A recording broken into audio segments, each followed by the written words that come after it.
Yes.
A very good evening, Vivek sir and Tarun sir.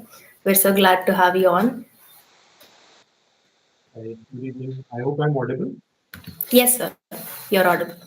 Great.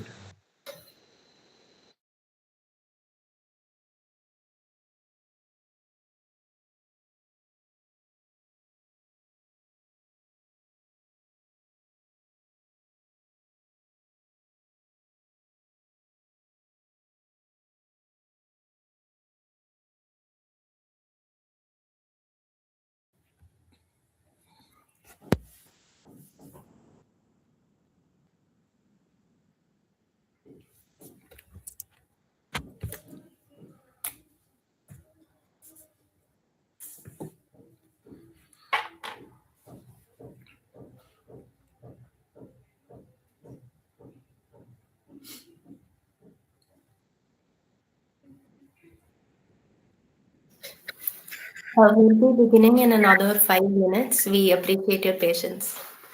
No problem.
Good evening and a warm welcome to everyone joining us online today. I'm Shiny Agnes, State Vice President of Nlrc and convener of Niti Rachna.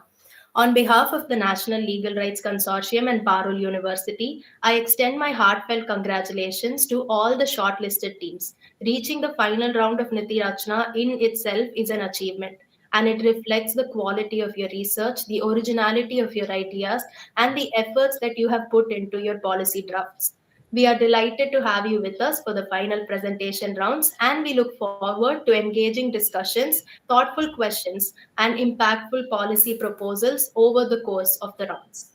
Niti Rachna is a national level policy drafting competition envisioned as a platform for young minds to engage critically with public policy, governance, and lawmaking beyond textbooks.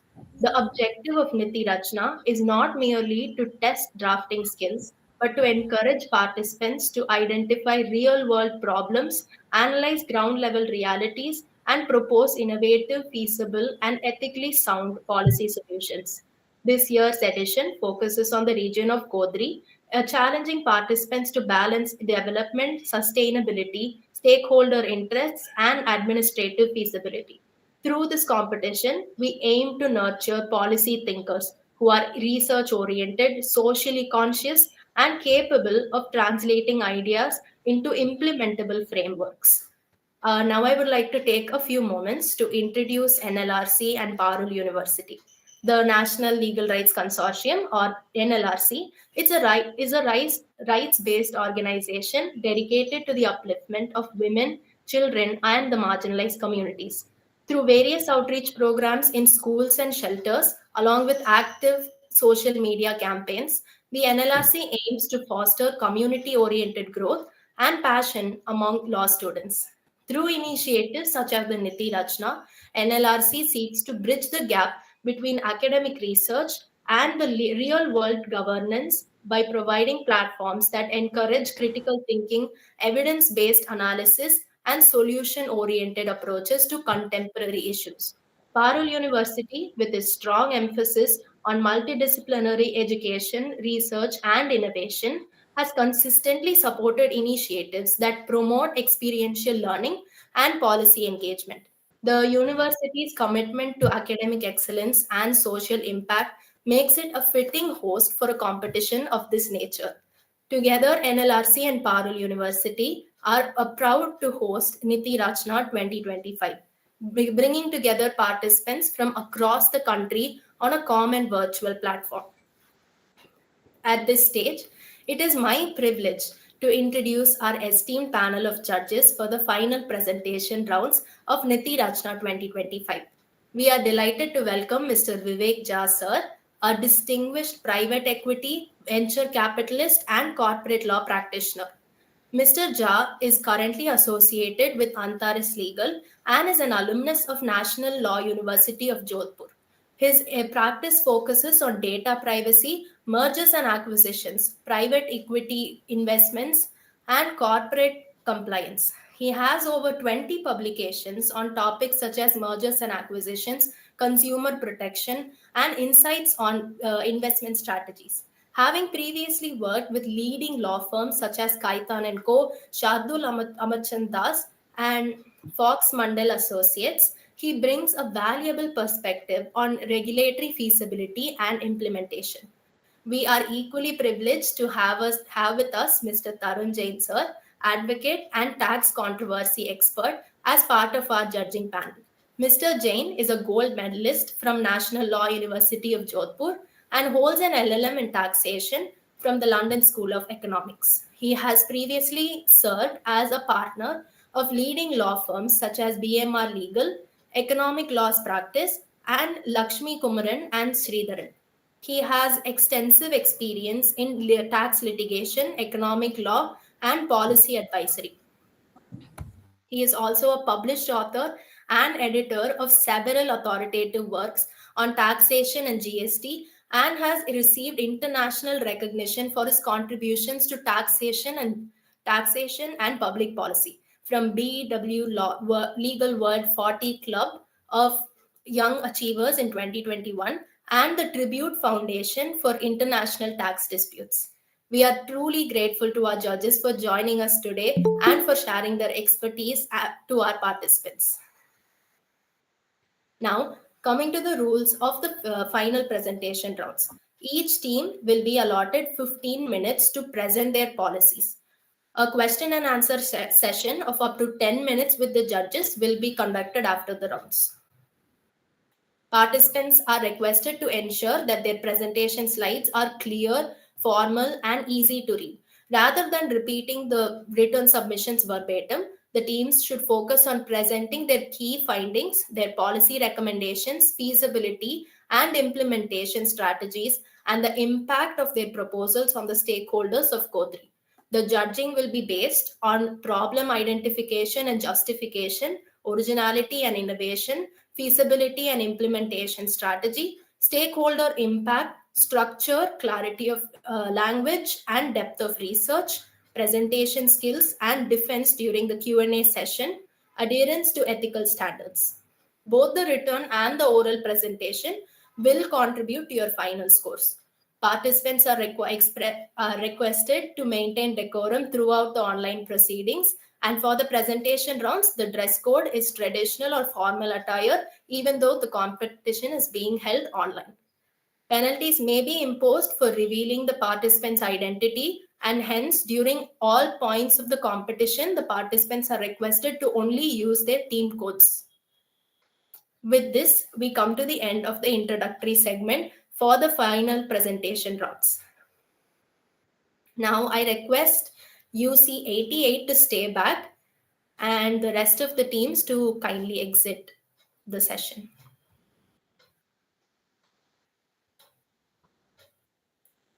UC 88, you can stay back.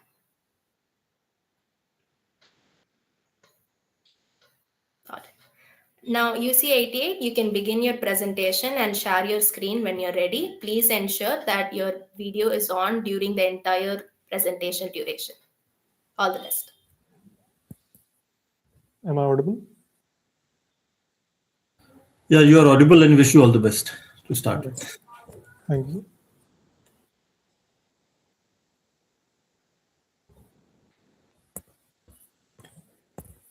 A very good afternoon to the esteemed judges, fellow participants, the organization team, and everyone present here. Today, I, UC088, will be presenting my policy proposal for empowering women in Khodri and ensuring their access to justice, a women-centered justice access model.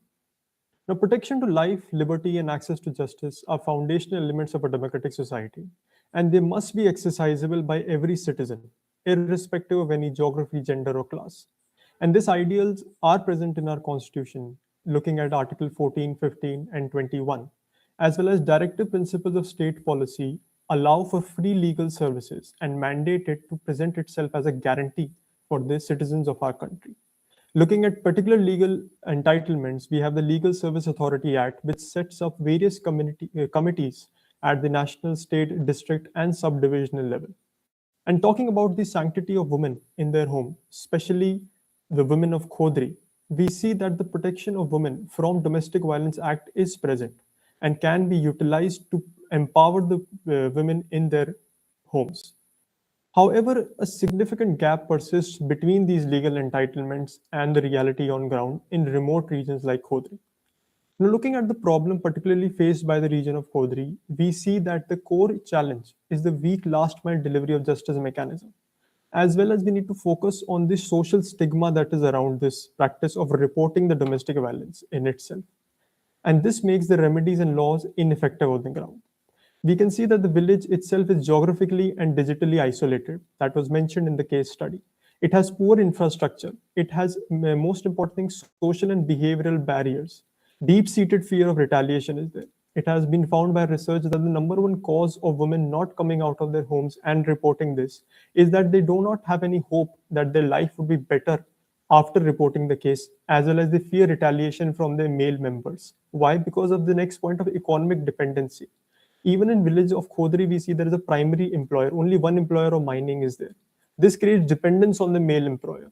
And therefore, even though the male employer themselves are facing job instability and high rate of alcoholism, the women do not have a very easy method of going out of the system and attaining economic dependency and getting free of that dependency. Therefore, the policy that we are mentioning has two objectives. One is the short-term objective, and then we have the long-term objective.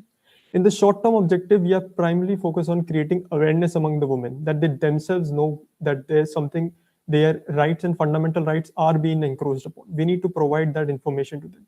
Secondly, we need to develop some kind of ad hoc legal aid center there itself in the village so that immediate rectification of the problem can be done and they have some source of access immediately. Also, we need to remove this kind of stigma around reporting of domestic violence, as well as also focus on the male member themselves. Some kind of de-counseling or desensitization towards alcoholism should be done, as it has been found by research that alcoholism is one of the most important predecessor to domestic violence in the household. The long-term objectives are primarily focused on institutionalizing this whole entire idea, as well as developing permanent centers, digitally powered permanent centers in the villages of Khodri.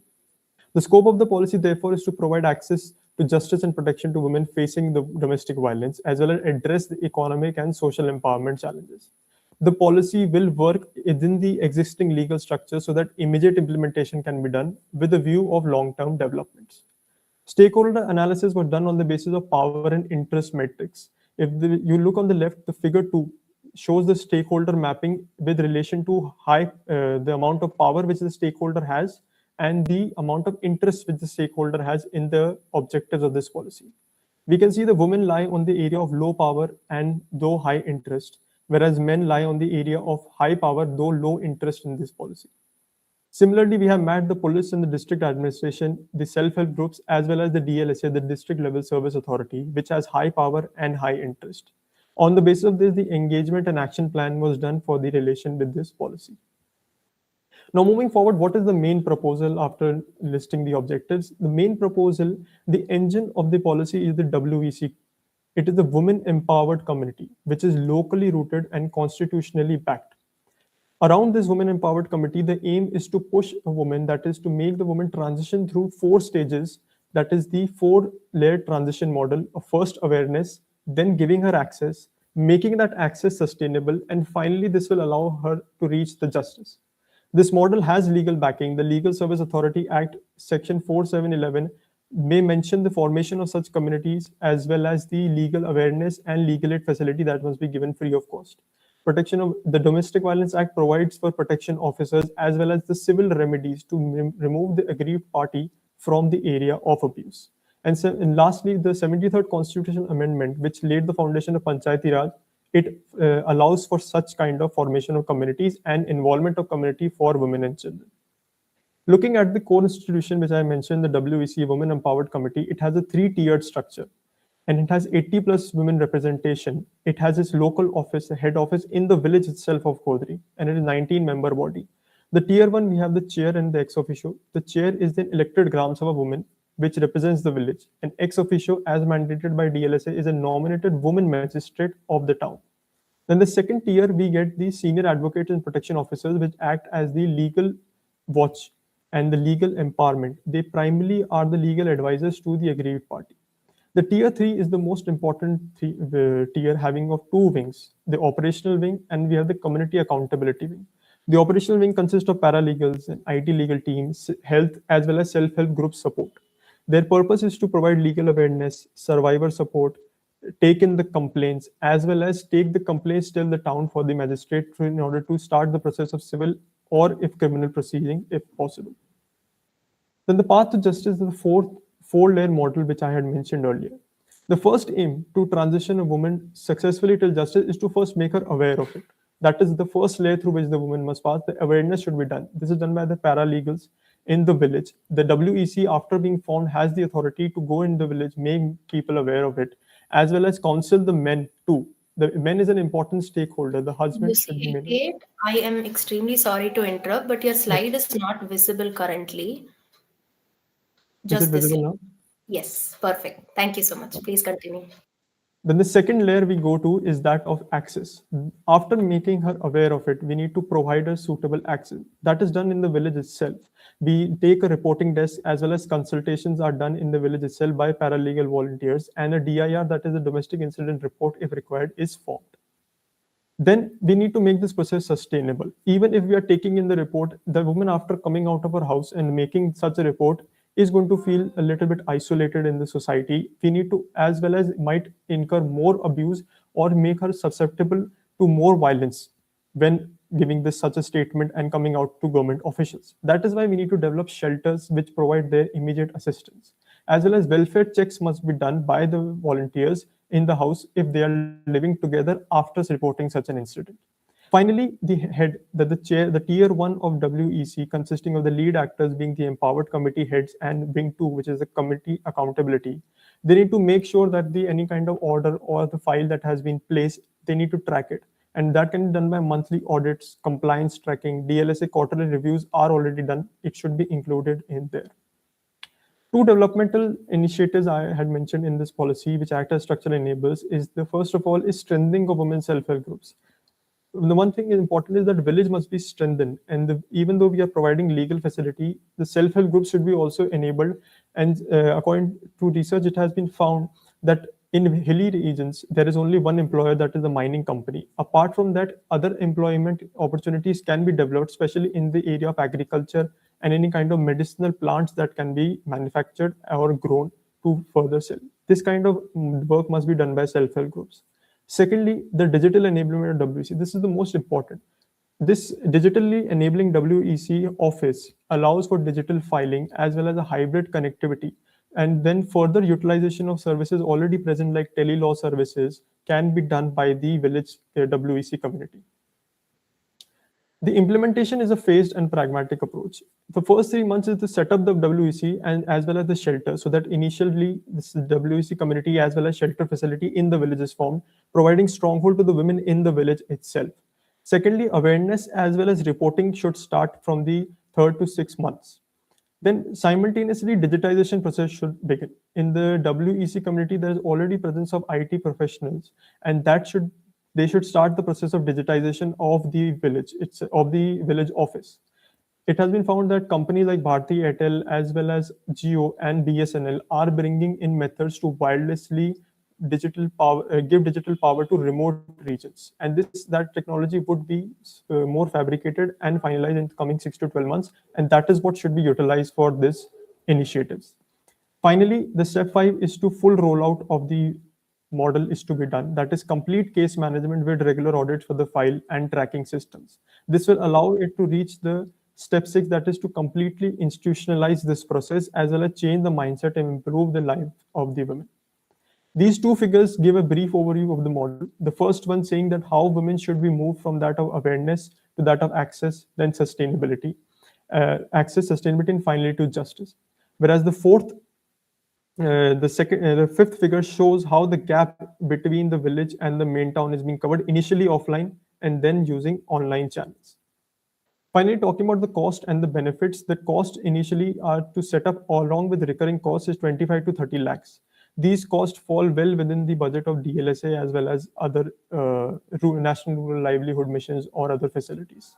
The benefits are we get legal access, safety and shelter, economic empowerment, strategic improvement, as well as scalability of models to other villages as well. Talking about feasibility, around the 5 dimension, it is shown that the model is feasible financially, operational wise, technically, legally it is sound, as well as socially using the village community itself.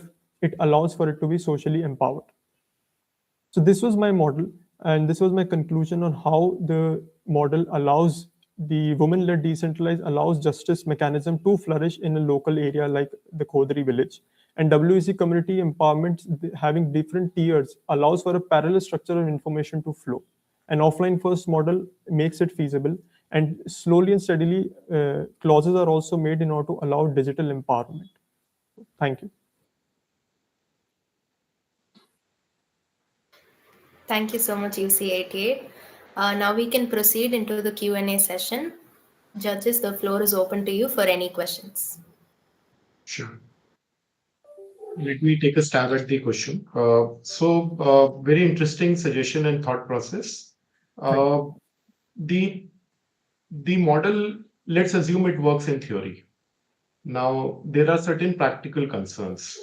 So first concern is that you identify men and the employer as stakeholders, but with low interest.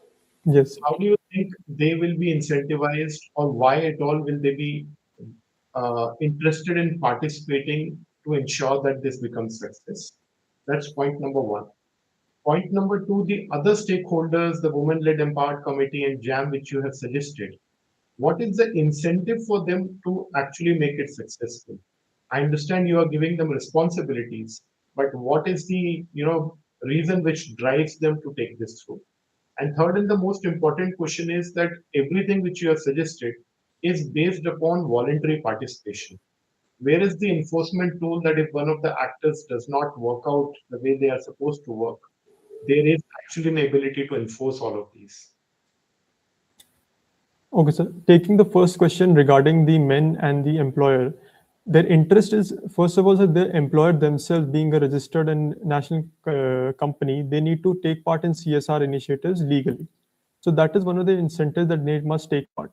Secondly, the most important thing is that if it was mentioned in the case study, the women themselves are employed in the company. Therefore, looking after them and safeguarding their interest will be beneficial for the company in that sense. Talking about men, it was found that in low area and marginalized areas, the men, the reason why they take part in domestic violence is primarily because of the stressful conditions which they are present in.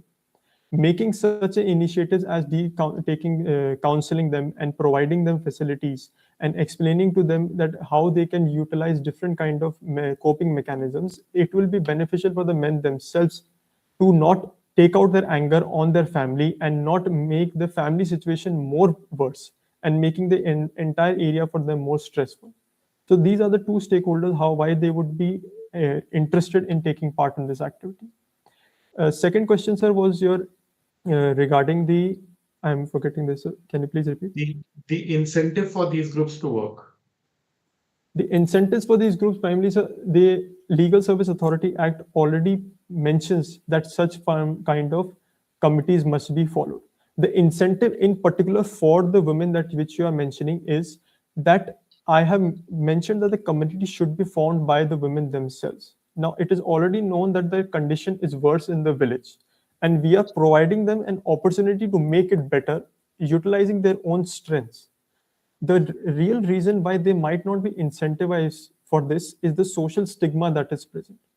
Taking your reference of your third question that this all of this work is volunteer, the most important thing is only the third wing of this is volunteer. The first tier as well as the second tier, they are the protection officers which are legally present and they have legal duties, as well as the first tier of the chair and the ex officio, they are present in the section 11 of the Legal Service Act, and they have legal uh, responsibilities that they must follow.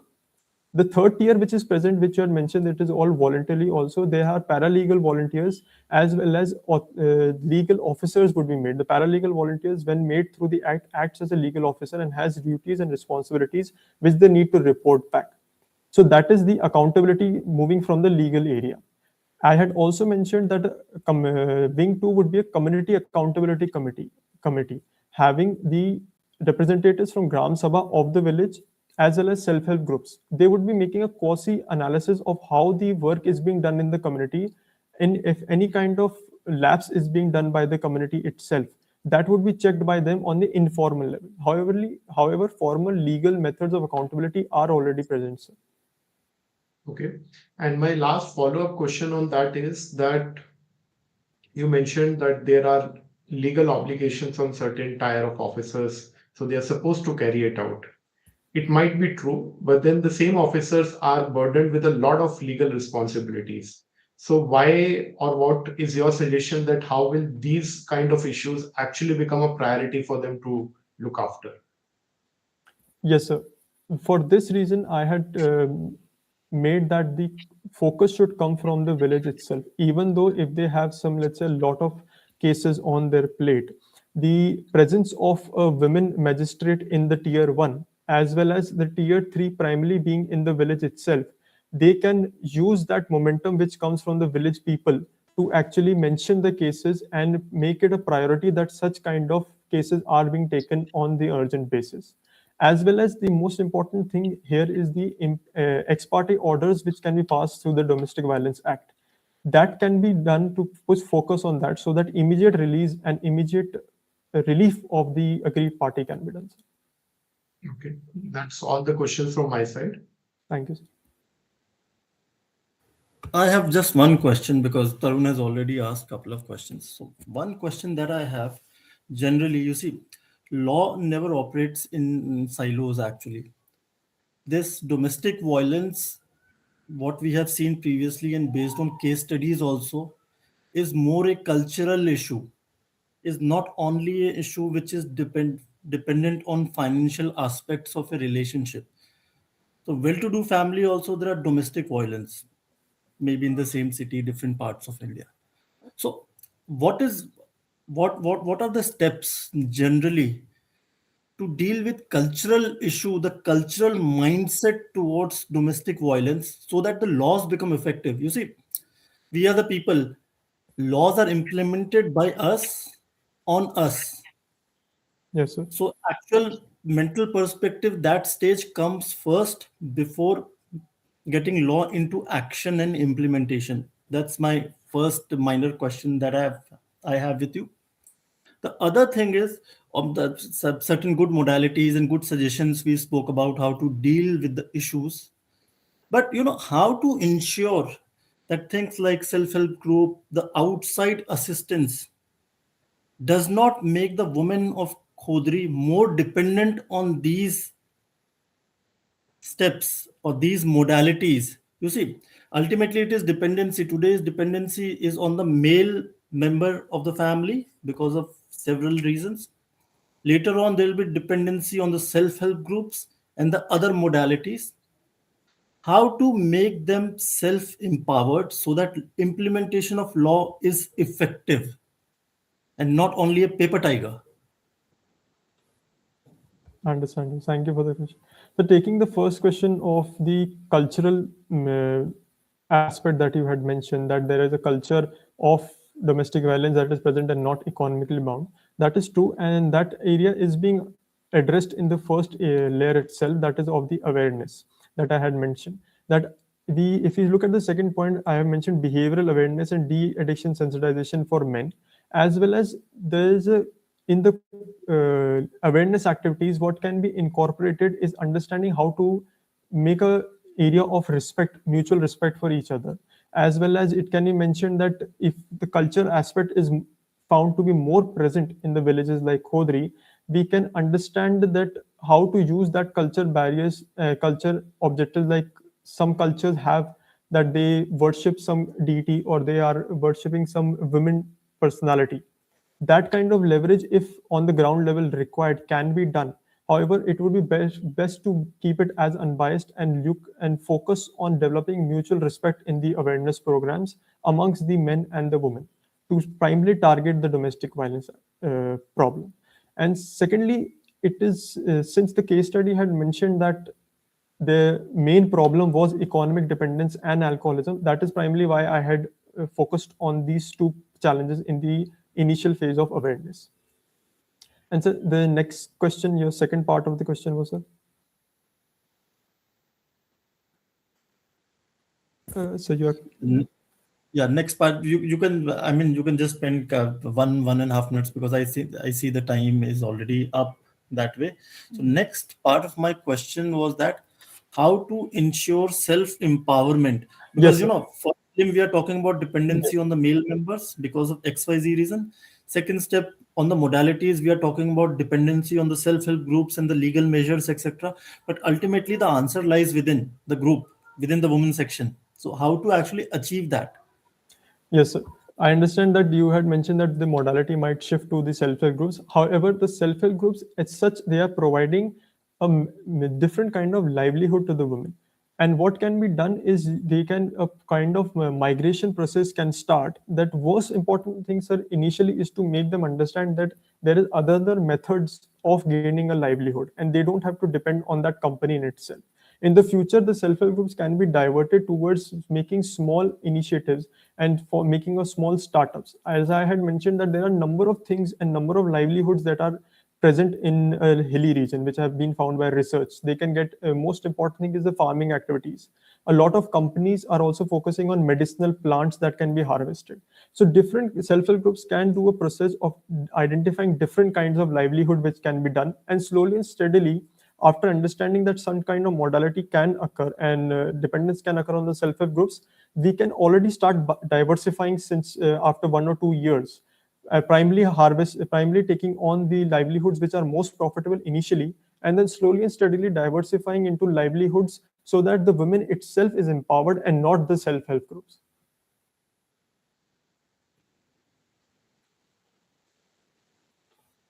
Okay, thank you so much. Okay, thank you, sir. May I leave? Yeah, yeah. All right, thank you so much.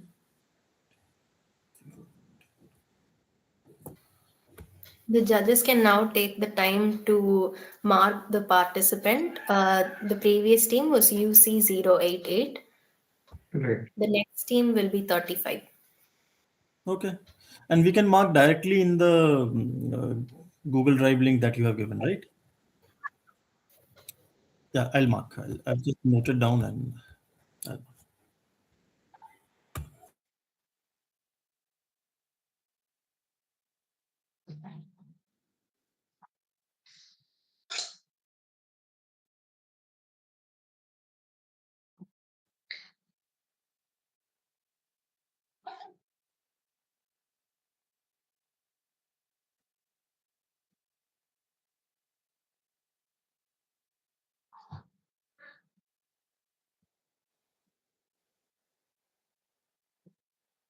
Yeah, we are good to go.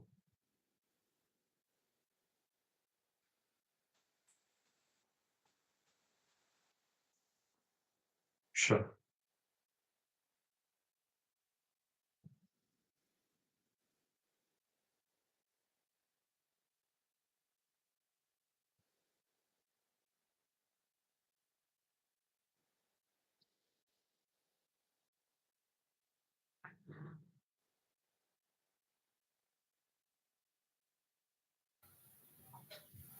UC035, you can turn on your cameras and share your screen when you're ready.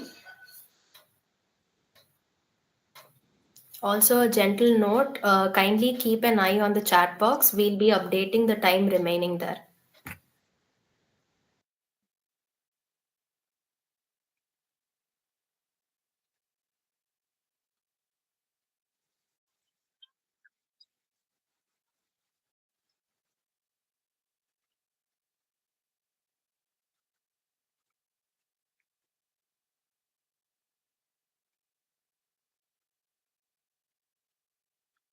Am I audible and my screen visible? Yes, please proceed.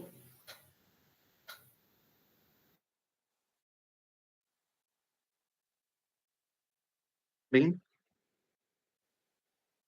May I start? Yes. Yes. definitely. All right. So I would start with a quote of Benny Feldstein. And he said that I can promise you that women working together, linked, informed, and educated, can bring peace and prosperity to this forsaken planet. Good afternoon, judges, Good audience, afternoon. and everyone present. The policy emerges from a simple the policy emerges from a simple yet troubling issue. The reality that despite multiple laws and welfare schemes, women, especially at the community level, still face structural barriers in accessing justice, safety, and economic dignity. Our policy does not propose another scheme. It proposes a delivery architecture that integrates legal aid, financial inclusion, and community trust. So, some of the problems that we have identified here are remote geography and weak connectivity, high corporate dependency and unemployment, entrenched patriarchy and social stigma, underreporting of domestic violence cases, and institutional distance from justice and welfare. Our policy vision is rights based justice, delivery mechanism, decentralized and survivor centric approach, participatory governance, and community state corporate convergence. Along with this, initially, this is a pilot project which is replicable at national level. Now, some of the objectives that we have attempted to highlight and thereby deal with are legal literacy and access to justice, economic independence through self help groups, infrastructure and connectivity, political participation of women, socio-cultural transformation, and along with this, there are certain scopes. Now, geographical scope is currently Khodri and the village area surrounding it. However, when it comes to institutions, the scope is DLSA, NALSA, police, MWCD, OSC scheme, many other government schemes of central government, and Blue Rock Mining Corporation and Gram Panchayat. Existing policies are largely top down, but we have worked upon the guidelines from United Nations and other international organizations, which suggest that instead of top down centric model, the schemes should be community based. And that's why we have taken into consideration constitutional and statutory mandates. They are Article 14, equality before law, 15, clause 3, Article 21, right to life and dignity, 39A and D, Article 243 ZD, and 273rd Constitutional Amendment. Along with this, protection of women from Domestic Violence Act, the Legal Services Act, that is Section 4, 5, 7, 11, 11A, and Companies Act, Section 135, which talk about CSR for the companies to allocate at least 2% of their average net income, that is net profit. And then Sexual Harassment of Women at Workplace and Dowry Prevention Act, 1961. Now we have divided, or rather approached our policy through twofold, two-arm policy basis. So the purpose is the aim. Why to divide this policy into two arms is to mitigate the effects of socio-economic legal challenges. And the first one is women empowerment. So basically, as the name initially we talked about, that was Khodri Integrated Women's Justice and Community Development Policy. So accordingly, we had self-help groups for women empowerment, SHG, then SHG link bank programs, then utilization of women's 33% reservation, then establishing Mahila Thana under 2022 Ministry of Home Affairs guidelines. And then we have talked about and dealt with community development through fruitful investments as a part of CSR, legal aid, literacy campaigns through PLVs, POs, and Sansad Adarsh scheme, Gram Yojana, and reskilling the workers through skill development and programs, developmental programs. I request my teammate to present from here. Good afternoon, sir. Good afternoon, ma'am. Am I audible? Yes. Am I audible? Yes, please carry on. So, as we have seen the destination of the policy, that is the main proposal. So, now we'll go to its direction, that is its implementation. So, in the very first month, we'll begin with a meeting of major stakeholders like protection officers, paralegal volunteers, ASHA workers, etc., to make them understand the objectives and their roles of the policy for its smoother implementation. And the second step would be the quick relief actions, where 50 most vulnerable women will be identified for their referrals to one stop centers and police stations for quick relief and to provide them legal and medical aid. In the second month, we'll be preparing reports for its submission to the chairperson of DLSA for approval under schemes like SEGI, and also parallel submissions will be made for the fundings of DMF under PMKKY scheme. I would request the next slide.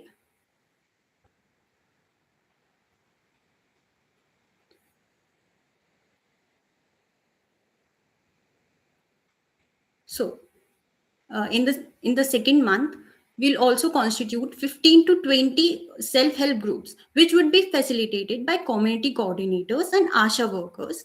And with time, according to their performance, the number of groups will be leveled up. Also, formal meetings will be organized with Blue Rock Mining Corporation's CSR team for negotiations for their mandated CSR investments for development purposes, like investments in basic infrastructure. Next slide, please.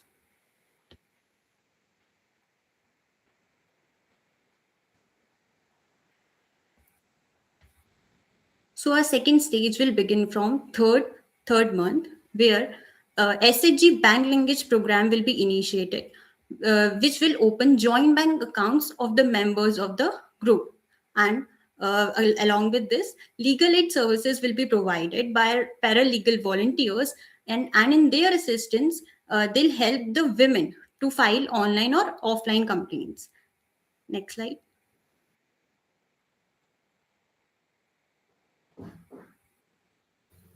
Speaker one, kindly keep your Hello. camera on, please. You may proceed. Sorry for interrupting. It's okay.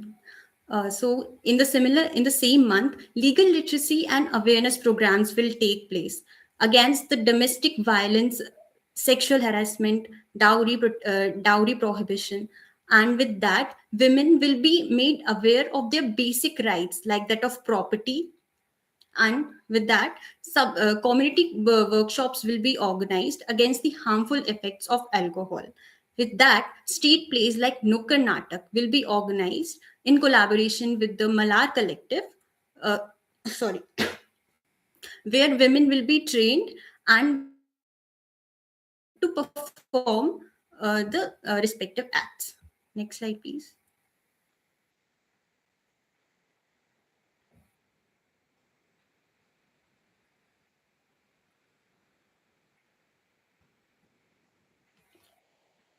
Now, in the last stage, in the 6th month, we'll pool in all the resources provided by CSR responsibilities, DMF fundings, DLSA funds, and panchayat funds, and you collect them and utilize them for development purposes for basic infrastructure like road development, educational enhancement, and providing legal aid clinics.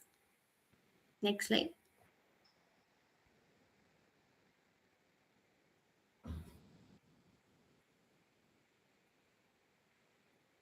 So now let's analyze the total cost we have to bear to implement this policy and the attached benefits to it. So there will be different expenditures from operational costs, including meetings, campaignings, administrative costs like preparing reports, monitoring, training of women and other officers involved, and infrastructural costs like building roads and other educational expenditures. And lastly, the social cost, which is the time invested by the villagers, especially women, in this initiative. So, surely, the policy requires a good amount of expenditure at the initial stage. But when we look at the short term and long term benefits, it will cost nothing because it will also result in different benefits. First, monetary benefits, where women can now reduce their economic dependency by savings and doing investments through SHG banking linkage program. And not only this, a well planned road infrastructure with connectivity and more market access and transport system will be introduced. Other social benefits also include protection of women against domestic violence, enhancing their leadership roles through participatory governance by utilizing the reservation policies. Apart from this, legal benefits will include timely justice, awareness on basic legal rights, and institutional benefits will ensure accountability of the officers and under other CSR responsibilities. Next slide.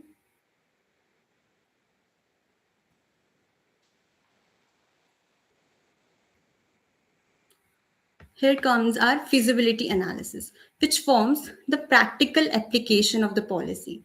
So, first is the financial feasibility.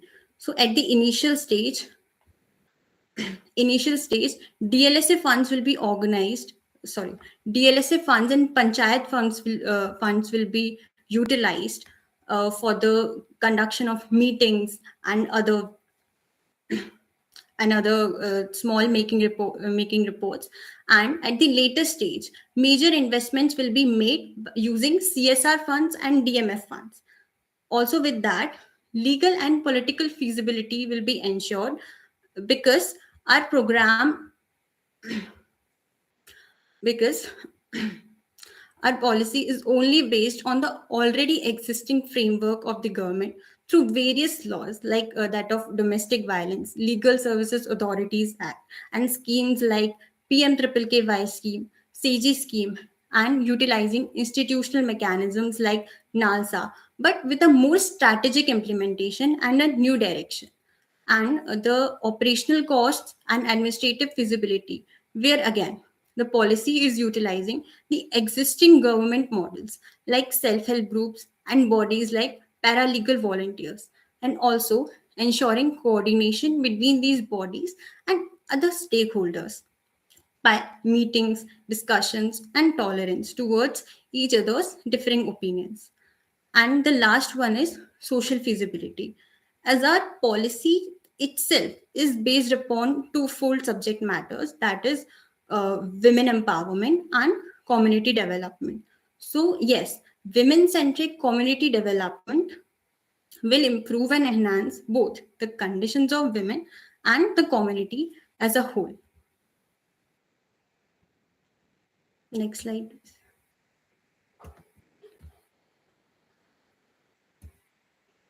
So we have also tried to take into consideration some global trends, global best models and best practices. First of all, our policy aligns with sustainable development goals like 3, that is good health and well-being, sustainable development 5, gender equality, then 8, decent work and economic growth, 11, sustainable communities, that is safe spaces, and SDG 16, that is peace, justice and strong institutions. Now, we have taken some model in a sense or best practice from Spain, where there is an act, that is integrated protection measures against gender violence act.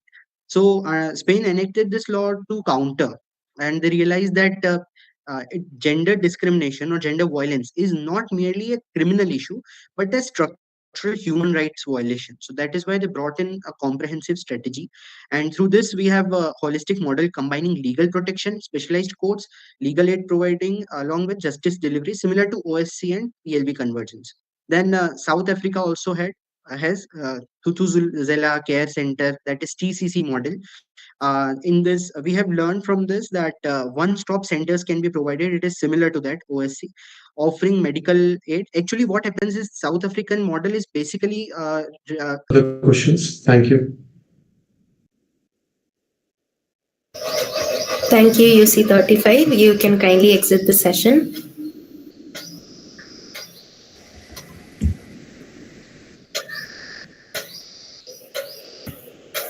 The judges can take this time to mark the team. The team code was UC035.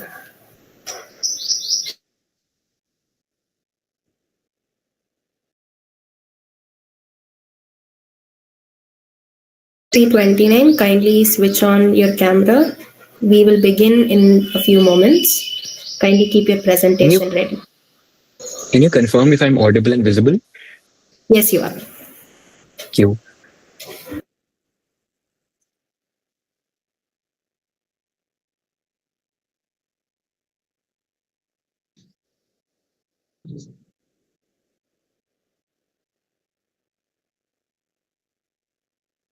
You can go ahead, please. Great. Vivek sir, can I start? Yes, please.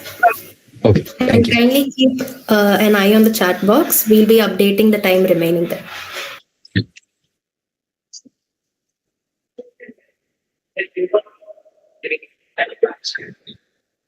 Is the PPT visible? No, it's not. Could you try again? It just shows presentation is starting. Okay, it's visible now. Please go ahead. Okay, great. Thank you. So I'll begin now.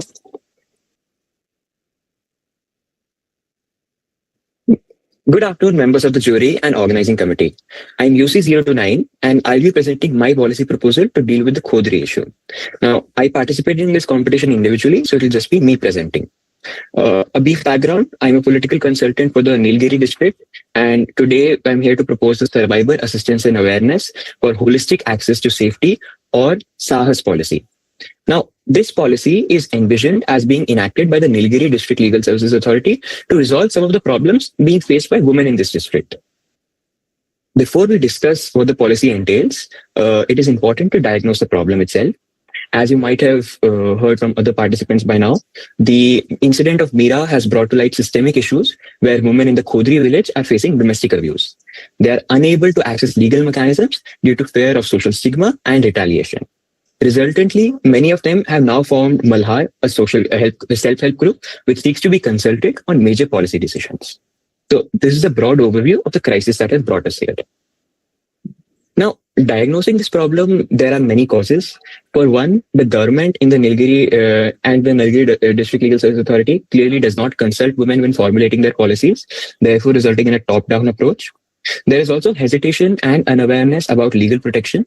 Even where people are willing to use legal protections, they distrust the current government without familiar faces or for fear of being fired by employers like Blue Rock. Therefore, there is need for all-round comprehensive care. This is where the Sahas policy comes in. It is designed as a game-changing policy uniquely positioned to solve some, if not all, of these concerns. It can also be a model policy enacted by other districts after seeing the progress of Nilgiri. Its goal, like its full title suggests, is to provide holistic access to safety. So we aren't concerned solely on creating more redundant legal mechanisms. Rather, we're ensuring last-mile connection between the authorities and the people. Now, briefly talking about the scope of the policy, since the District Legal Service Authority under the NALSA Act is entrusted with legal responsibility, we are not dealing with issues such as lack of infrastructure or employment in Kodri. This policy is not a catch-all policy, and while important, these issues need to be dealt with separately by the district government. Further, the policy is not envisioned only for the Kodri village, but can be implemented in any village facing these concerns. This is why it creates a specific provision for specified villages, which can be declared or notified by the district magistrate in consultation with the DLSA. So it is a plug-and-play policy applicable throughout the Nilgiri district. Additionally, just to clarify before we begin the policy itself, since the problem stated that the laws of Nilgiri district are laws of Indica are pari materia to India, and Nilgiri district lies somewhere in Tamil Nadu, we're also using state-specific policies and proposals of Tamil Nadu here. Now, coming to specifics, we're proposing 6 targeted interventions to ensure adequate coverage for women in Kodri and other specified villages. Starting off, we propose the establishment of Sahas conciliation centers in each of the specified village. These are one-stop assistance centers where women can avail legal aid, conciliation, or counseling services. These are already supported by the Tamil Nadu State LSA through their Centers for Women initiative, and a similar policy of Shakti one-stop centers across the country is implemented by the government, and Bharosa centers is implemented by the Telangana. However, uniquely, rather than being just a one-stop center, we are integrating these SCCs under the Domestic Violence Act. So the protection officer, who is a statutory body under the DV Act, would be appointed as the nodal officer of these SCCs. They can supervise the center and ensure that legal and non-legal counseling initiatives are provided. They can also submit reports to judicial magistrates, recommended policing action against violators and abusers. Now, this can be supported by paralegal volunteers, which we'll expand on more in our second proposal. Now, coming to the second proposal itself, we are proposing a system of voluntary welfare checks that can be instituted. These are primarily inspired by the Jagrati initiative in Kerala villages, where a Jagrati Samiti of police officers, welfare officers, and local representatives perform voluntary vigilance checks on women and children households to ensure that no crimes are taking place. Now, the modalities of this policy would be that the women can anonymously sign up for these welfare checks, either by reporting them at their panchayat, using a report in the panchayat, or using an online app. Then, a village welfare committee made of a councillor, a paralegal volunteer, and a police officer will perform weekly checks at the time desired by the woman. This committee can then send a report to the DLSA and police, who can initiate necessary action. Crucially, before implementation, we need to come up with a proper SOP to ensure that the committee does not infringe on privacy rights and is also able to perform checks in households where women are unable to opt in due to fear of social stigma. Now, coming to our next initiative, to ensure participatory governance, we seek to onboard law students. Now, since the policies Sahas Conciliation Center and welfare checks are relatively labor intensive, it only makes sense to use the talents of students. Now, this will be done in 2 mechanisms. First, legal services clinics at law colleges can adopt the specified villages, which is specifically envisaged in the NALSA Legal Services Clinic Regulations 2011. They can then run a satellite clinic in that village through infrastructure provided by the DLSA, providing pro bono legal aid. Second, law students themselves are also permissible to serve as paralegal volunteers under the NALSA Paralegal Volunteer Scheme. Therefore, they can be trained and impaneled there and can then assist and serve in the SCCs and also serve on village welfare committees. This reduces the financial burden on the DLSA and ensures that the passionate law students have an opportunity to use their talents. Now, similarly, our 4th proposal ensures that women in Malad, the self-help group, are themselves impaneled as PLBs. This is also permitted under the same NALSA Paralegal Volunteer Scheme 2009, since self-help groups or other marginalized and vulnerable groups are also permitted. Now, this has 2 objectives. First, it reduces the women's hesitancy in reaching out, since women that are victims are familiar with these people since they've already associated in a support group with them. Therefore, they're more willing to reach and approach legal institutions. Second, it also gives the women who are serving as paralegal volunteers an honorarium. Under the PLV scheme of NALSA, an honorarium of at least rupees 250 a day must be given to paralegal volunteers. In the Tamil Nadu SLSA rules, this honorarium has been increased to rupees 300. This ensures that these women have a reservation wage against their Blue Rock job. So they're not afraid of losing their job even if they have to report. This also tackles some of their hesitancy and ensures that proper reporting is done. Now, the fifth part of our policy is flagging of legal aid vans in each of the specified villages. These can be staffed by our newly impaneled PLVs, both law students and Malar members, and can be operated out of the SARS conciliation centers that we developed previously. Their primary job would be to provide on-the-street assistance and execute legal literacy programs. Now, these LLPs or legal literacy programs are specifically promoted and envisaged by the Tamil Nadu SLSA, which requires DLSAs to conduct legal awareness in their districts. Therefore, these legal aid vans can ensure specific and targeted interventions and disseminate knowledge on the BNS, Domestic Violence Act, POSH Act, Dowry Act, and legal interventions available to these women under each of these provisions. Now, some photographs of these LLPs have been attached here. You can see how by making people more familiar with the legal system, we can target some of the hesitancy they have in approaching legal mechanism. Our last proposal, which is most crucial in tying all of our previous proposals together, is a Sahas Mela. Now, while previous policies like this have also been enacted, they rarely, if ever, review their efficacy. This is where a Gram Sabha-like Mela is proposed. This Sahas Mela should be organized by the DLSA every 3 months in each of the specified villages, which will include authorities, including the district magistrate, village community, lawyers and PLBs, and Malar members. They can discuss the implementation of this policy, the need for amendments or reforms, or any other problems facing women in general. This also solves Malar's demand for representation and calms down some of the social fabric which is being torn apart in the district. Now that we've talked about the modalities of the policy, obviously such an overarching policy would require immense financial support. We would incur massive costs such as building the SEC, helping LSCs develop their satellite clinic, and further we would also have to train and pay paralegal volunteers, counselors, village welfare committees, and more. Flagging of legal aid vans and organizing LLPs would also be an administrative override. To cover these costs, there are 2 avenues. First, like many of my previous competitors have mentioned, employers like Blue Rock can be made to cover many of the costs. So the policy defines significant employers as any company under the Companies Act, and which qualifies under Section 135 of the Company Act and has 20 plus employees in the specified village. These companies should be incentivized to utilize their CSR funds in the specified villages. They can cover the infrastructure costs and even install permanent upgrades like schools. In exchange, the district authorities, who are a collaborative partner with this policy, can provide incentives such as land at a discounted rate to these companies. Secondly, any shortfall can be covered by the DLSA budget, which is borne by the Tamil Nadu Consolidated Fund under Section 9(7) of the NALSA. Now, coming to who is responsible for executing each part of this policy, the Nilgiri DLSA is obviously its nodal authority and will ensure proper execution by other actors. Grievances about their conduct may be taken up with the Tamil Nadu SLSA. However, since the DLSA may be overwhelmed, Taluk Legal Services Authorities, which are established under Section 10A of the NALSA Act, are given command of executing policies in their specific villages. Therefore, they will ensure the day-to-day operation of the Sahas Conciliation Center, the legal aid van, and empanel and train PLVs under the NALSA scheme. The Nilgiri District Magistrate will also provide additional administrative support and declare specified villages. Like mentioned previously, they can also negotiate with significant employers for CSR funding. If inadequate, the Ministry of Corporate Affairs can be informed under the Companies Act to take appropriate action against these companies like Blue Rock. Lastly, PLBs could come under the authority of the DLSA and would man the SEC, the village committees, legal aid vans, etc. Now, timeline-wise, the Sahas policy is designed to be executed in various phases. Within a month of its passage, specified villages can be finalized in consultation with the district magistrate, and legal aid vans and LLPs can be started.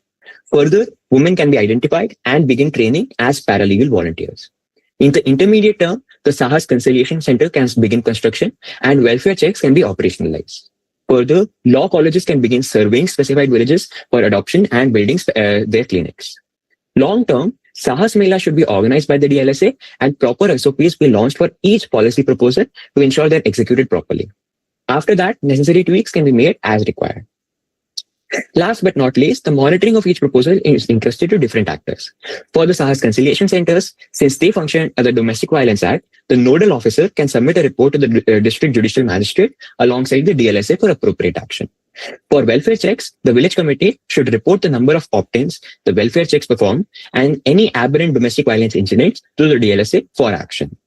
Satellite clinics and PLB should report to their respective Taluk Legal Services Committees under the NALSA scheme and regulations.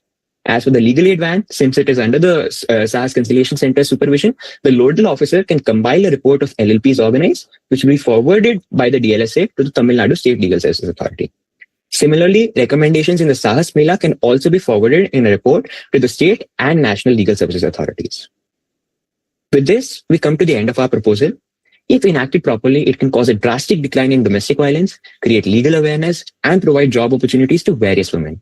Importantly, apart from office orders and SOPs, along with this policy, it does not require any additional legislation or amendment. So it can be effectively implemented and scaled without political intervention from Parliament or state legislatures. Thank you. Thank take you. any questions.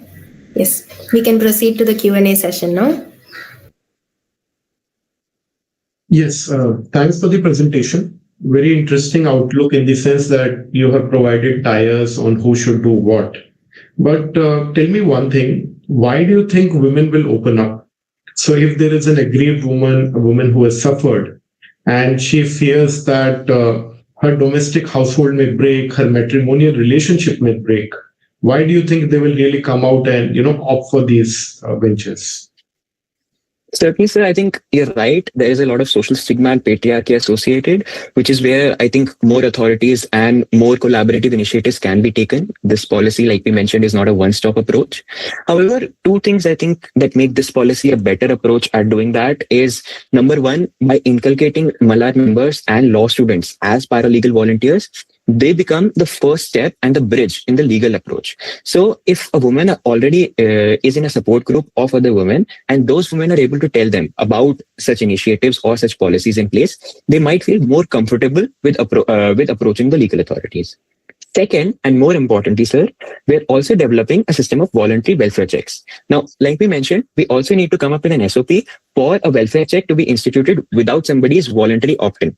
Now, this has been implemented in the Kerala Jagrati Samiti policy by ensuring that neighbors can report suspected incidents of domestic violence, and then the committee or Samiti would perform checks. So, even if a woman feels hesitant in reaching out, the committee can then proceed to do a welfare check.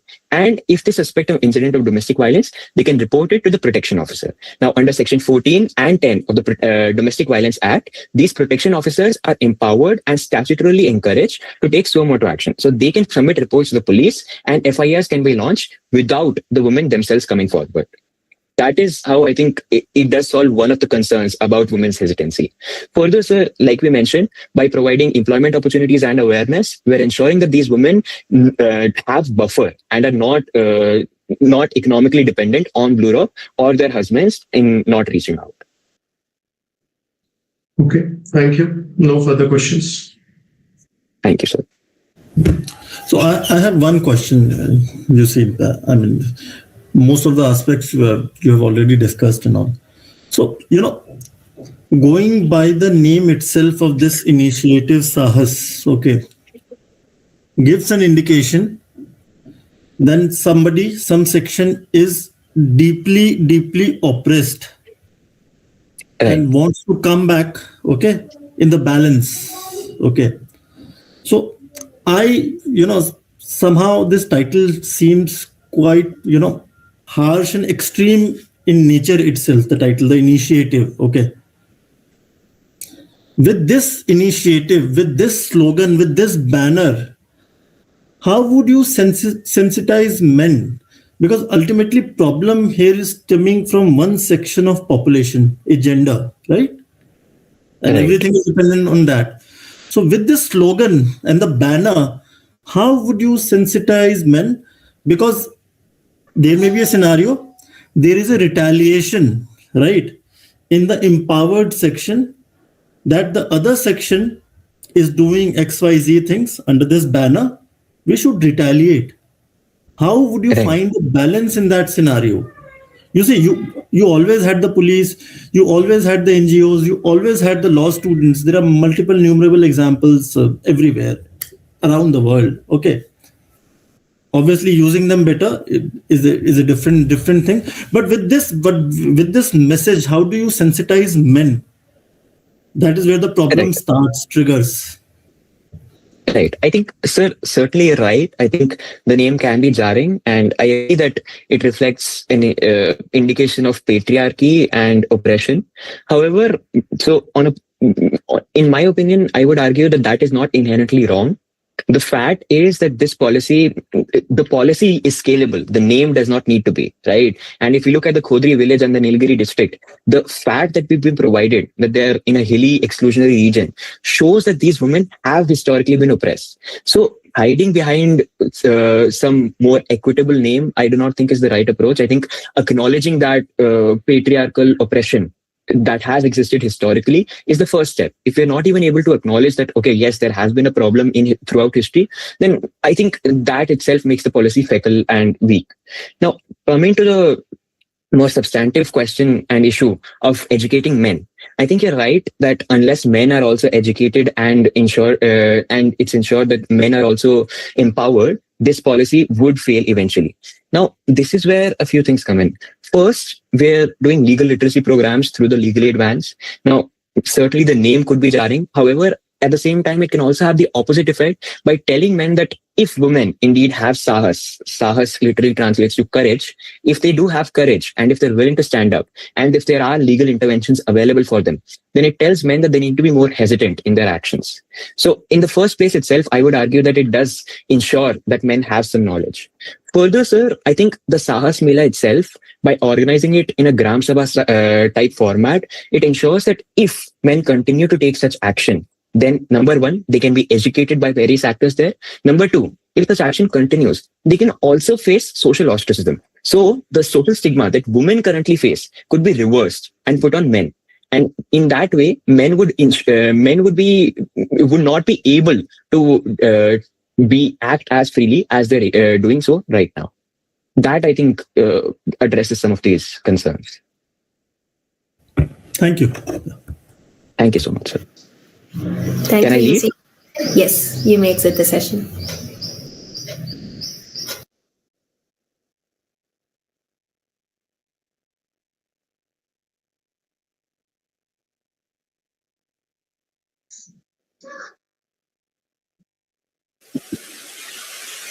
I just wanted one clarifications from the judges whether the markings have been done on the score sheet itself right now, because it's not displaying your marks as of now.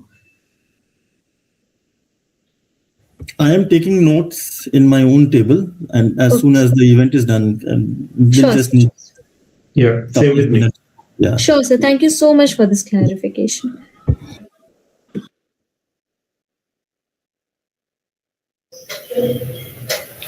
UC 13, you can present your screen when you're ready, if the judges are also ready to start the session.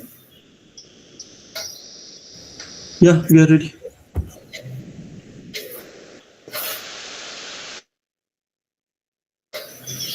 And a gentle note that in the chat box, we'll be updating the time remaining, so please be on a lookout.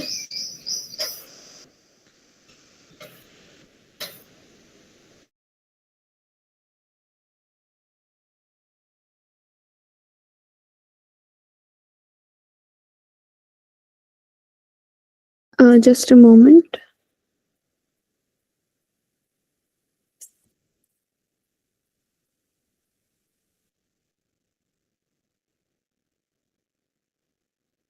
Is it visible?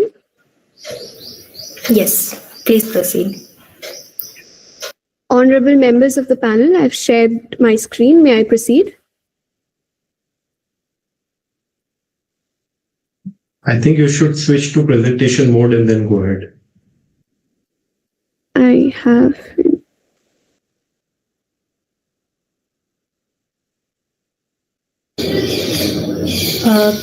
UC13, please try sharing your entire screen instead of the tab. That might help.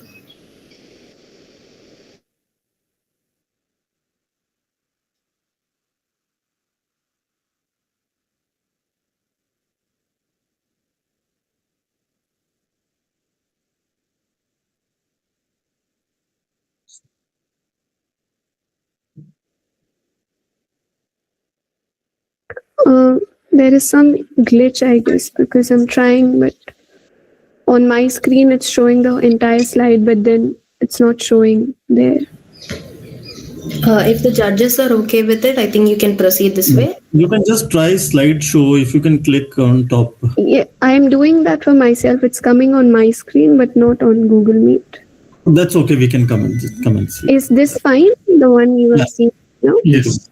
Okay. Apologies for the inconvenience, sir. Okay, may I proceed now?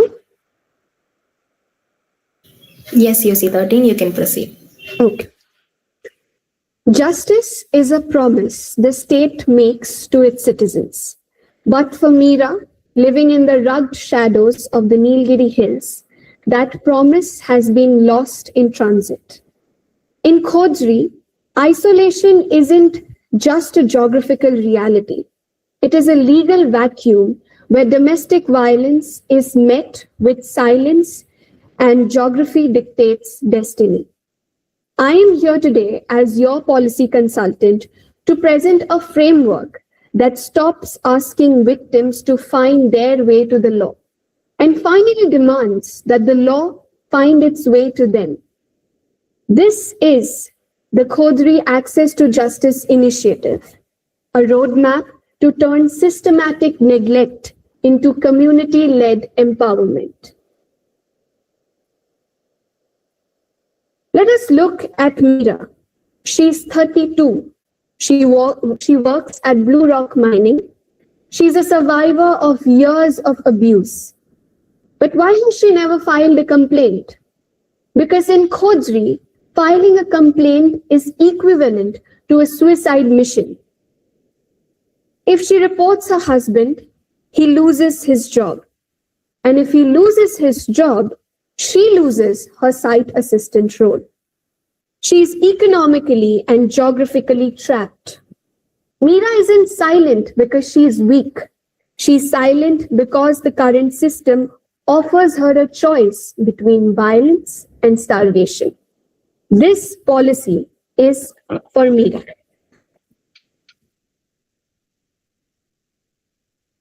Our analysis reveals a geography of injustice. Khodri is physically severed from the legal system.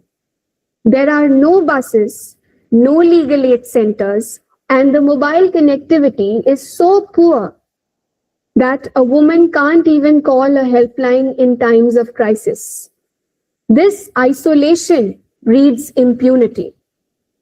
When an abuser knows that the nearest police station is a day's journey away through rugged terrain, the law loses its power of deterrence. We are dealing with a shadow zone where the Protection of Women from Domestic Violence Act has failed to penetrate. Our objective is radical decentralization. Under the Legal Services Authorities Act, we have a mandate to provide competent legal services. Honorable panel, I argue that a service is not competent if it is inaccessible. Our scope is to turn the DLSA into a mobile village-level force. We are shifting from a court-centric model to a community-centric model, specifically targeting 100% case retention and reporting in the mining belt of the Nilgiris. To solve this, we must look at the ecosystem. We have the Malar collective, the women, the only people whom Meera trusts, and not just her, Even the other women of Nilgiris, they trust the Malar women and the Malar collective. Then we have the blue rock mining, the corporate giant that holds the economic leash. And we have the state. Our policy is to create a synergy between these three. We are bringing the mining corporation to the table as a partner in awareness, and we are bringing the state to the village as a partner in protection. The first solution I propose here is the Nyaya Setu Hub. We are establishing a weekly satellite legal clinic. Imagine, every Tuesday, a DLSA lawyer and a protection officer are physically present in the Khodri Community Center. No more long treks to the town. We provide immediate drafting of domestic incident reports. By making the legal process visible and local, we strip away the intimidation factor of the big city court and make justice a familiar weekly reality. Pillar 2 is about trust. The women of Malar are already doing the work.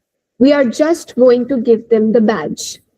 By formalizing Malar as paralegal volunteers or PLVs, we empower them to conduct legal welfare checks.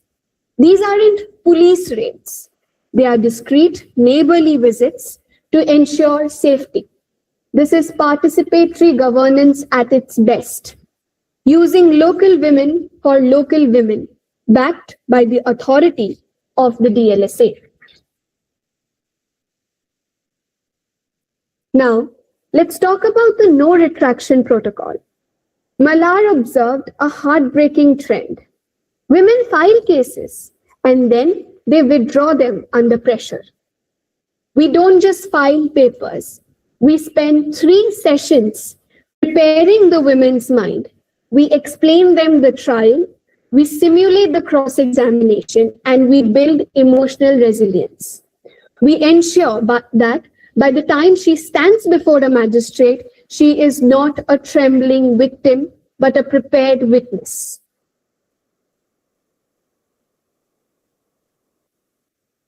We cannot ignore the blue rock factor. Meera stays because she needs her job. Therefore, our policy mandates a memorandum of understanding with the National Rural Livelihoods Mission. Every woman who enters our legal pipeline is automatically fast-tracked into a self-help group. We provide microcredit and alternative skill training. We are telling the survivor, if you leave your abuser, the state will ensure you don't fall into poverty. This is how we break the economic chains of domestic violence.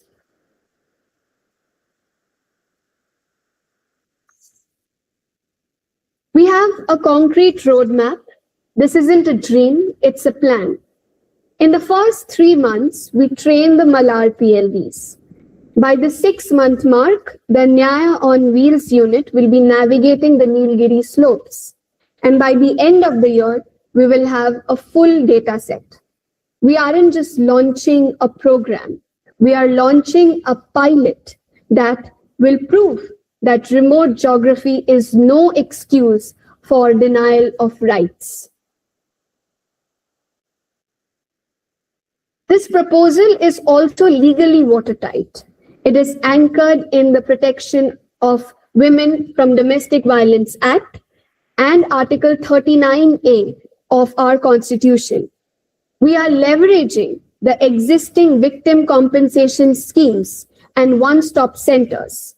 We aren't asking for new laws. We are asking for the will to implement the existing ones in the place they are needed the most. We are turning constitutional promises into Khodri's reality. Now the Treasury will ask me that what does all of this cost? I answer, what does silence cost? Violence leads to lost work days, healthcare issues, and broken children. Our budget of 18 lakhs is a pittance compared to social and economic drain of unchecked domestic abuse. This model this model is feasible because it does not invest in building expensive buildings. It invests in people, the Malar women, making it the most cost-effective justice model in the district. What does success look like? Success is a 30% drop in retractions. Success is Meera attending a self-help group without fear. Success is the local police taking a DIR seriously because they know that the DLSA is watching them. We are measuring the transition from a culture of silence and stigma to rights and redressal. We are creating a deterrent that the hills have never seen before. In closing, I ask you to remember that justice that does not travel is justice that does not exist. Meera's story has been one of isolation. But through the Khodri Access to Justice initiative, it can be a story of empowerment. Let us adopt this policy not just for Khodri, but to set a standard for every corner, every remote corner of Indisa. Geography should never be a barrier to truth. Let us bring the law home to the Nilgiris. Thank you for your attention. I welcome your questions and look forward to discussing further.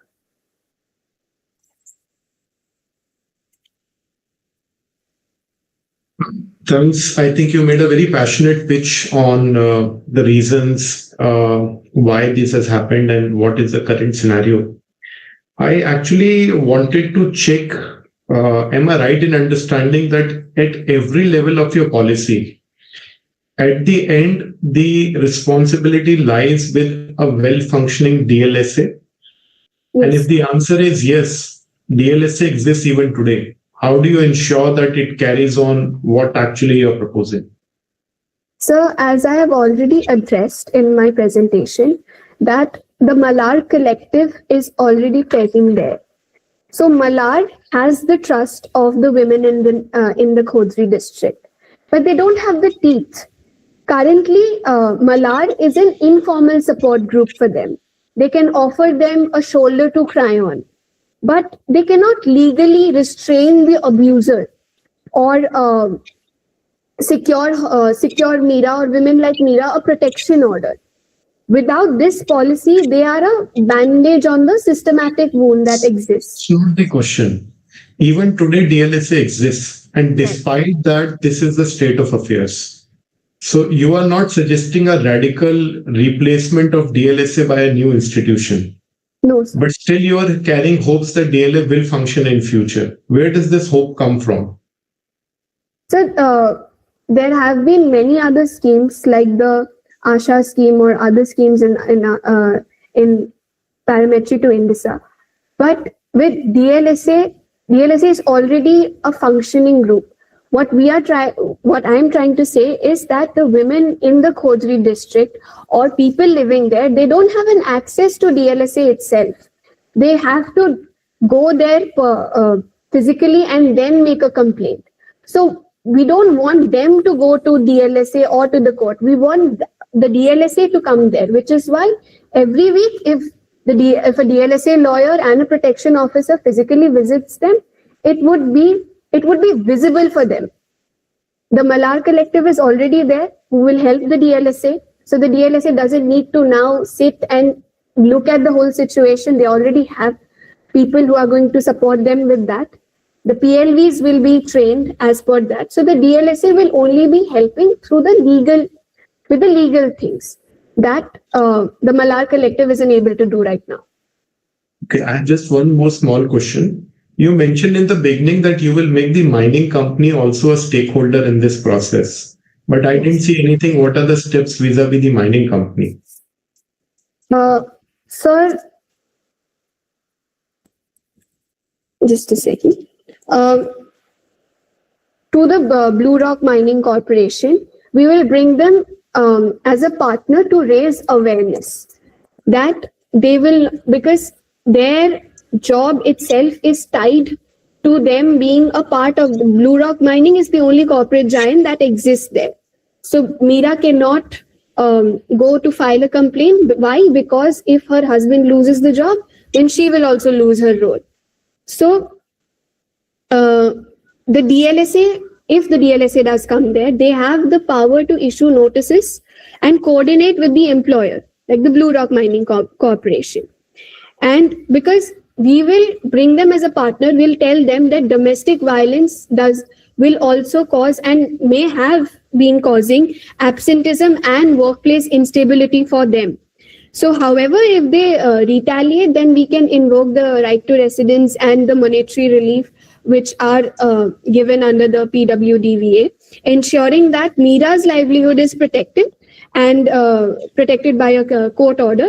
And we will also, so we are not asking for the corporation's permission. We are asserting that the survivors' legal rights are protected. So they would be given the awareness that, look, you have the duty to secure your employer's rights. And you also have to be a partner in raising awareness in this situation so as to maintain the stability in your corporation so that the women are not unstable there. They're able to work properly. Thank you. Nothing further from my side. I have no questions. I think Tarun has already asked. So. Okay. Thank you so much, sirs. UC 13, you can stay back for the closing segment. Okay. Thank you.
I request all the participants joining to kindly switch on your cameras.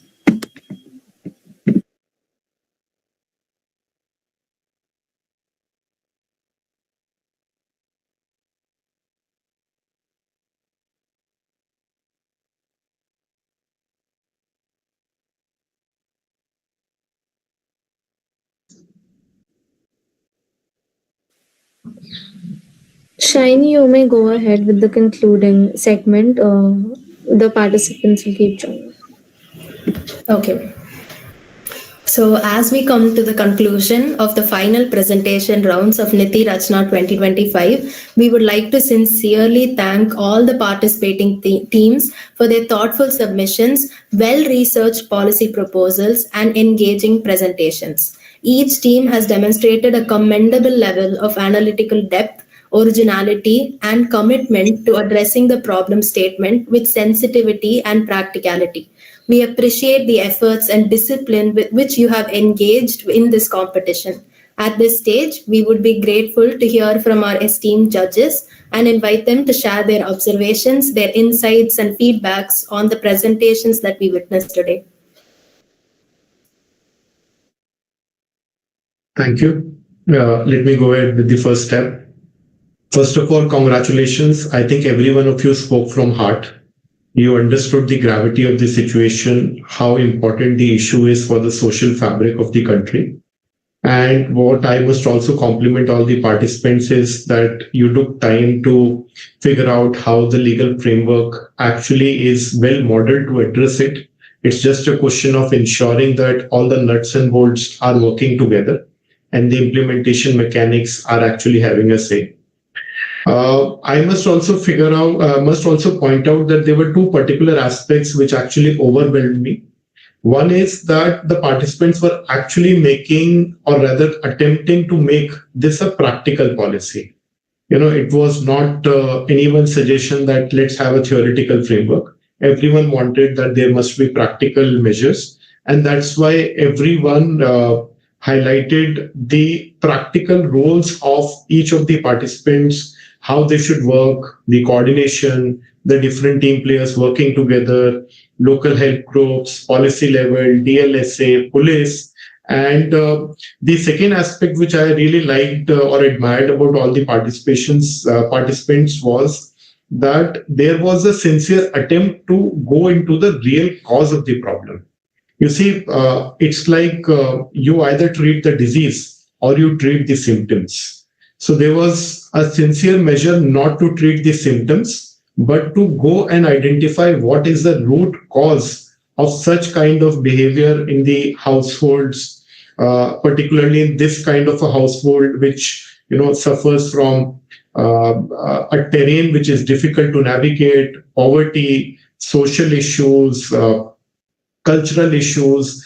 And what was most important is that a sincere attempt has been made to actually answer that, yes, these are the causes and these are the solutions, which how it will work. So for me, judging it was also very insightful simultaneously. And I must congratulate every participant for making a sincere attempt at, carrying on their duties very, very diligently. So thank you very much.